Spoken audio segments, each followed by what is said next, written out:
ما حراك بهذا أن يكبر قدرك عند الله. கண்ணியத்துக்குரியவர்களே, அல்லாஹ்வுடைய அருள், அல்லாஹ்வுடைய கருணை எவ்வளவு விசாலமானதென்றால், அல்லாஹ் ரப்புல் ஆலமீன் எந்த ஒரு பாவம் மன்னிப்பை வழங்குவதாக இருந்தால் அவன் செய்யக்கூடிய பாவம் கோடி அளவு மழையளவு இருந்தாலும் சரி, யா அல்லாஹ் என்னை மன்னித்து விடு என்று கேட்டால் அல்லாஹ் ரப்புல் ஆலமீன் அந்த பாவங்களை மன்னிப்பதோடு மட்டுமல்லாமல் அல்லாஹ் ரப்புல் ஆலமீன் அவன் சுமந்து வந்த பாவங்கள் அளவிற்கு நன்மைகளை பகிர்ந்தளித்து விடுகிறான்.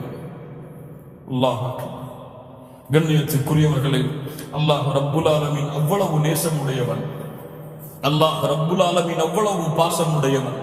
நாம் எல்லாம் அறிந்த நிகழ்வுதான். ஈமானை புதுப்பிப்பதற்காக கேளுங்கள். அல்லாஹ்வுடைய தூதர் ஸல்லல்லாஹு அலைஹி வஸல்லம் சொன்னார்கள், முன்னால் இருந்த காலத்தில் ஒரு மனிதன் 99 கொலைகளை செய்தான். 99 கொலைகளை செய்த அடியார். கேட்டார், இந்த உலகத்திலே அறிந்தவர்கள் யார்? ஒரு துறவி கை காட்டப்பட்டார். துறவி அவர் ஆலிம் அல்ல, ஒரு துறவி. அல்லாஹ்விற்காக எல்லா வணக்க வழிபாடுகளையும் முற்றிலுமாக துறந்து அல்லாஹ்வை நோக்கி சென்ற ஒரு துறவி அடையாளம் காட்டப்பட்டார். அவரிடத்தில் சென்றார். அறிஞரே, துறவி அவர்களே, 99 கொலைகளை செய்து விட்டேன். அல்லாஹ் ரப்புல் ஆலமீன் என்னுடைய கொலைகளுக்குரிய பாவ மன்னிப்பை அல்லாஹ் வழங்குவானா? என்னை அல்லாஹ் ஏற்றுக்கொள்வானா? அவன் 99 உயிர்களை கொலை செய்யவில்லை, 99 குடும்பங்களை கொலை செய்திருந்தான். அவ்வளவு பேரையும் அனாதையாக்கிவிட்டு, அவ்வளவு குழந்தைகளையும் தாகத்திலே தவிக்க வைத்து விட்டு ஒரு துறவி இடத்திலே வந்து கேட்கிறான், அல்லாஹ் என்னுடைய பாவத்தை மன்னிப்பானா? அந்த துறவி சொன்னார், அல்லாஹ் ரப்புல் ஆலமீன் பாவத்தை மன்னிக்க மாட்டான். 99 கொலைகள், இவ்வளவு பெரிய கொடிய குற்றத்தை செய்த உன்னை எப்படி அல்லாஹ் மன்னிப்பான் என்று கோபப்பட்டார். அவனும் கோபப்பட்டு அந்த துறவியை கொலை செய்து 100ஆக தன்னுடைய கொலையை முடித்தான். மறுபடியும் உன்னுடைய உள்ளம் தேடுகிறது, எப்படியாவது இந்த பாவத்திலிருந்து வெளியே வந்து அல்லாஹ்வை நோக்கி செல்ல வேண்டும் என்ற ஆசை அவனை தூண்டுகிறது. கொலை செய்து விட்ட என்ற காரணத்திற்காக அவன் அல்லாஹ் என்னை மன்னிக்க மாட்டான், நரகவாதிதான் என்று உட்காரவில்லை. எப்படியாவது இந்த பாவத்திலிருந்து திரும்பி அல்லாஹ்வை நோக்கி சென்று இந்த பாவங்கள் மன்னிக்கப்பட வேண்டும் என்பதை விரும்பி தேடி சென்றான். வேறு யாராவது இருக்கிறார்களா இந்த ஊரில்? இன்னொரு துறவி அடையாளம் காட்டப்பட்டார். சென்றார் அவரிடத்திலே, ஹல்லி மின் தௌபா, அல்லாஹ்விடத்திலே எனக்கு தௌபா இருக்கிறதா? 100 கொலைகளை செய்து விட்டேன். 100 கொலைகளை செய்த இப்படி பெரிய பாவிக்கு அல்லாஹ் தம் மன்னிப்பை வழங்குவானா? அந்த துறவி சொன்னார், கவலைப்படாதே, பயம் கொள்ளாதே, அல்லாஹ் உன்னையும் மன்னிப்பான். அல்லாஹ்வுடைய கருணைக்கு முன்னால் உன்னுடைய கொலைகள் எல்லாம் பெரிய பாவம் அல்ல. ஆனால் ஒரு நிபந்தனை இருக்கிறது, நீ வாழக்கூடிய ஊர் ஷைத்தானை சார்ந்த ஊர். இந்த ஊரை விட்டு நீ விலகிச் சென்று அல்லாஹ்வை வணங்கக்கூடிய அடியார்கள் ஒரு ஊரில் இருக்கிறார்கள், அவர்களோடு சேர்ந்து வணக்க வழிபாட்டை செய்கின்ற அந்த துறவி அறிவுரை கூறுகிறார். அல்லாஹ்விடத்திலே பாவங்கள் மன்னிக்கப்பட வேண்டும் என்ற ஆசை கொண்ட இந்த 99 அல்லது 100 கொலைகளை செய்த இந்த பாவி கிளம்பி செல்கிறார். அந்த துறவி கூறியது போல அந்த ஊரை தேடி. அல்லாஹ்வுடைய விதி முந்துகிறது. அவன் செல்லக்கூடிய வழியில் அல்லாஹ் ரப்புல் ஆலமீன் மரணத்தை அவனுக்கு ஏற்படுத்துகிறான். அந்த மரணத்தை அடைந்த அந்த அடியானுடைய உயிரை கைப்பற்றுவதற்காக, அவர் பாவை என்பதற்காக, 100 கொலைகளை செய்தவர் என்ற காரணத்திற்காக மலாயிகத்துல் அஸாப், வேதனையை தரக்கூடிய மலக்குகள் இறங்கி வருகிறார்கள் அவருடைய உயிரை கைப்பற்றுவதற்காக.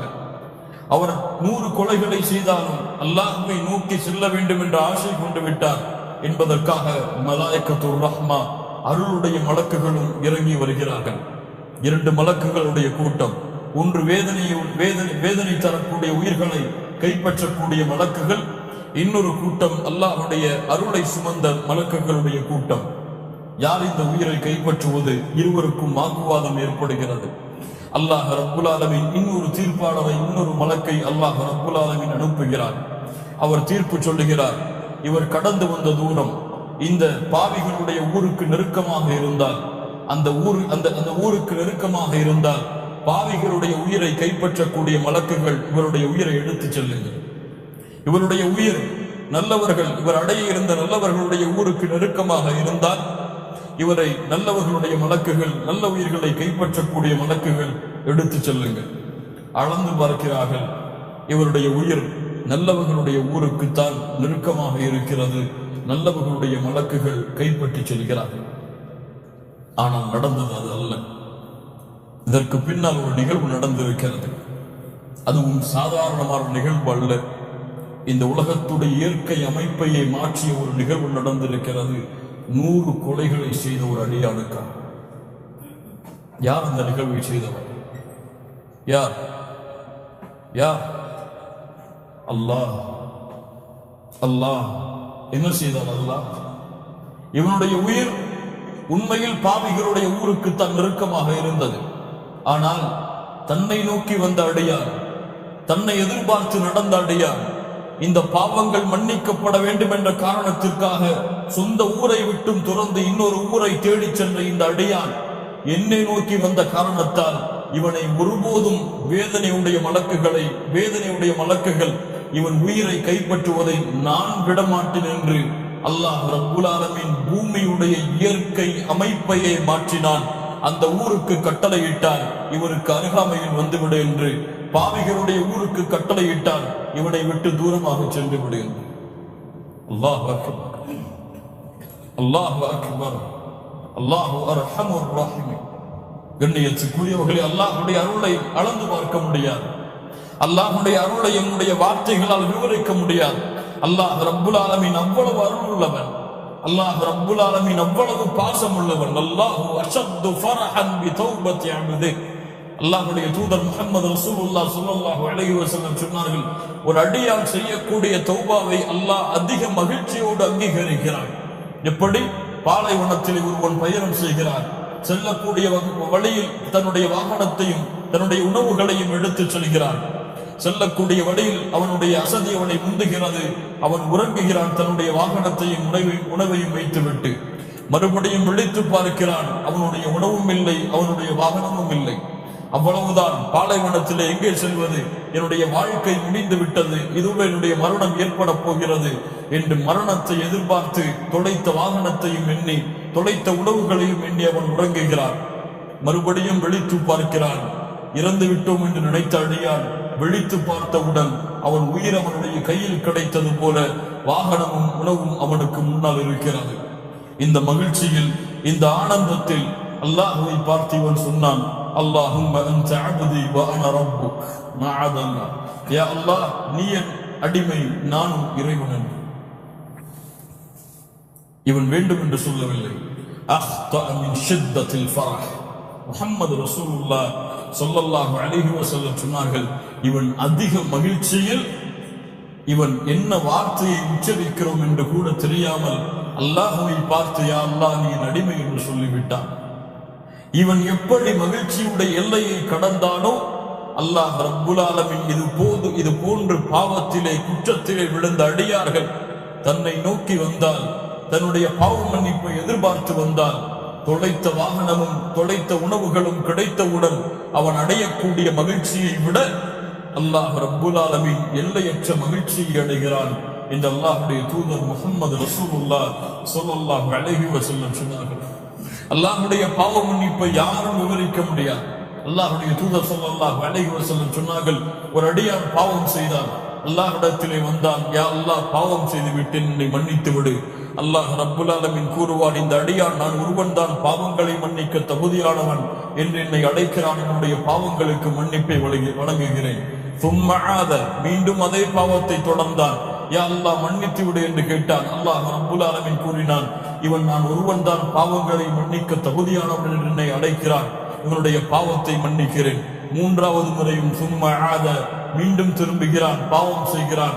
யா அல்லாஹ் நீ ஒருவன் தான் பாவங்களை மன்னிக்க தகுதியானவன், மன்னித்து விடு என்று கேட்கிறான்.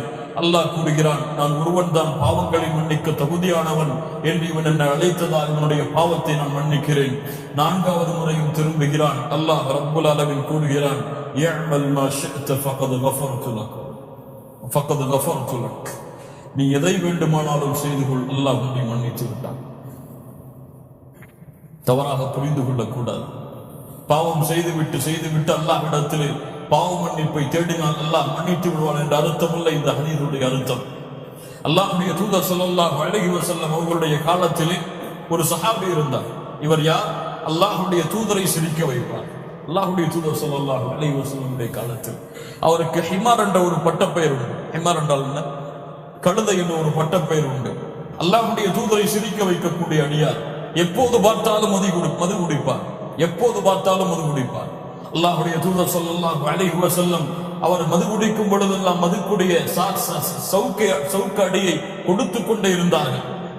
ஒரு முறை இவர் மறுபடியும் மது குடித்து வந்ததை பார்த்தவுடன் தண்டனை நிறைவேற்றும்படி அல்லாஹ்வுடைய தூதர் ஸல்லல்லாஹு அலைஹி வஸல்லம் கட்டளையிட்டவுடன் இவர் சொன்னார், அல்லாஹ்வின் மீது சாபத்தை இறக்குவானாக, இவ்வளவு மது குடித்து தண்டனையை வாங்குகிறாயே.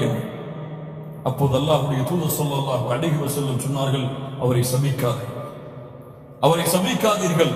இன்னஹு யுஹிப்புல்லாஹ வ ரசூலுஹு, இவர் அல்லாஹ்வையும் அல்லாஹ்வுடைய தூதரையும் நேசிக்கக்கூடியவர்.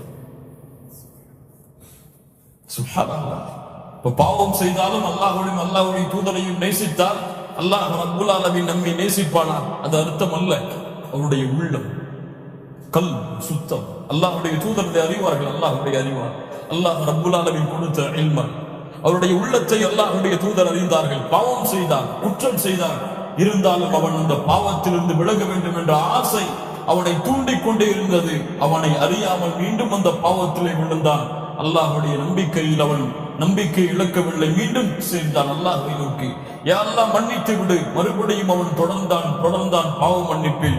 மீண்டும் தடுமாறினான். சைத்தானுடைய உதவியில், சைத்தானுடைய தூண்டுதலை கொண்டு மீண்டும் அல்லாஹ்வை நோக்கி அணுகிறான். அவருடைய அதை வைத்துதான் அல்லாஹ் ரப்புல் ஆலமீன் அவருடைய பாவங்களை மன்னிப்பான். அல்லாஹ் ரப்புல் ஆலமீன் சிலரை தண்டிப்பான். கண்ணியத்துக்குரிய